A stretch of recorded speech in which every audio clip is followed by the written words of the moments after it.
Well, here I am in the old house. It's empty.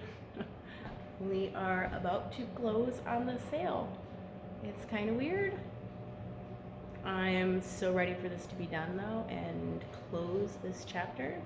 I'm definitely gonna miss the garden and the barn, so I'm gonna go make sure there's nothing else that I need, but I kind of collected seeds from the garden and we got all the hay that we could. There was some that open bales that kind of impossible to retie. But yeah, no, I've just been kind of quiet lately because we've been busy trying to get this house sold, and Dan and I tapped trees and moving hay, and then the kids got sick again, and then they got me sick again, and it's been a crazy couple of weeks, but things are really starting to move along now, and I'm happy. I just had to come and I dropped off a garden map for the new owners so that if they decide to keep the garden, I don't know if they will because it's so big, they kind of know what things are where, because it's a little overwhelming for anyone, I think.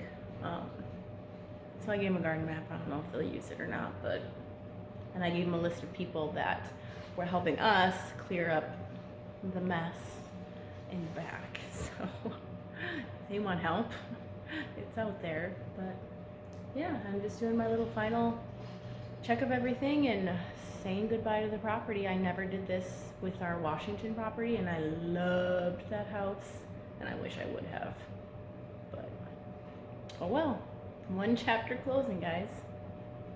All right, here's the last look at my old garden. Still very much under snow.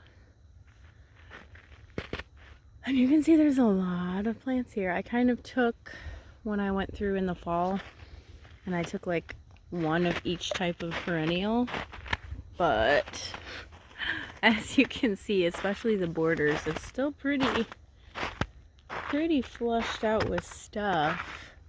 A lot of flowers should self-seed. But this is a big garden, so I don't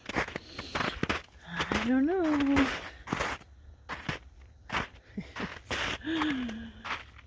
It's crazy, but there's a lot of cool stuff in here if they decide to keep it.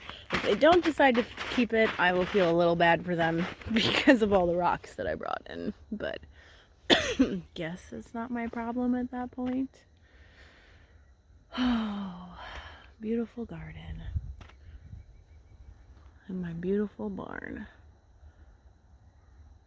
Definitely sad to leave that because it was useful having a nice big barn, but oh well. And they definitely have a lot of work of stuff to clean up in the woods. I mean, we had people out here cleaning constantly, but having the property logged last year just kind of wrecked it. For the record, I didn't want it done because remember, I was tapping trees. Trees that are here are the ones that I was allowed to save, but we all see how that worked out in the end, so whoopsies. Oh, yeah, lots of zinnia seeds around in here. And the kale might have even self-seeded in here a little bit. Like, there's a lot of stuff. But yeah, I don't know. I don't feel sad at all. I'm sinking in the snow. I don't feel sad at all. Like, I don't know, this place never really felt quite right, like home to me with what I wanted to be able to do with everything on a property. I'm much happier where I'm at now. Mostly, like I said, I would pick up the garden and the barn and move them with me if I could, but you can always rebuild those things, so I guess it's okay. But yeah, now I'm gonna go to the house signing. Woohoo!